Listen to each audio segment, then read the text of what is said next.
நிலக்கோட்டை காவல் நிலையத்தில் நிலுவையில் உள்ள குற்ற வழக்கு வாகனங்கள் தீப்பிடித்து எரிந்ததால் பரபரப்பு. காவல்துறையும் பொதுமக்களும் தண்ணீரை ஊற்றி தீயை அணைத்தனர். திண்டுக்கல் மாவட்டம் நிலக்கோட்டை காவல் நிலையத்தில் நிலக்கோட்டை சுற்றுவட்டார பகுதியில் குற்ற வழக்கில் பிடிபட்ட car, van, auto, mini lorry, இருசக்கர வாகனங்கள், மாட்டு வண்டி உள்ளிட்ட ஏராளமான வாகனங்கள் காவல் நிலைய அருகே உள்ள வத்தலகுண்டு மதுரை சாலையில் பழைய பேருந்து நிலைய காலியிடத்தில் நிறுத்தி வைக்கப்பட்டுள்ளது. வாகனங்கள் நிறுத்தி வைக்கப்பட்ட இப்பகுதியில் குடியிருப்பு பகுதியைச் சேர்ந்தவர்கள் குப்பைகளை கொட்டி வருகின்றனர்.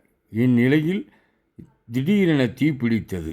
அதனை பார்த்த காவல்துறையினர் நிலக்கோட்டை தீயணைப்பு துறையினருக்கு தகவல் அளித்தனர். தீ கட்டுக்கடங்காமல் எரிந்தது. தீயணைப்பு துறையினர் வருவதற்குள் குடிநீர் வாகனத்தில் இருந்து தண்ணீர் கொண்டு வரப்பட்டு தண்ணீரை ஊற்றி காவல்துறையினர் மற்றும் பொதுமக்கள் போராடி தீயை கட்டுக்குள் கொண்டு வந்தனர். பின்னர் தீயணைப்பு துறையினர் முழுமையாக தீயை அணைத்தனர். காவல் நிலையம் எதிரே வழக்கு நிலுவையில் உள்ள வாகனங்கள் தீப்பிடித்து எரிந்தபோது அந்த பகுதியில் சென்ற பொதுமக்கள் அச்சத்துடன் சென்றனர். திடீரென தீப்பிடித்து எரிந்ததில் பல்வேறு வாகனங்கள் தீயில் எரிந்து முற்றிலும் சாம்பலானது.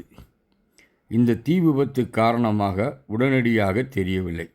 சமூக விரோதிகள் யாரும் தீ வைத்தார்களா அல்லது வேறு காரணத்தினால் தீப்பிடித்ததா என காவல்துறையினர் விசாரணை நடத்தி வருகின்றனர்.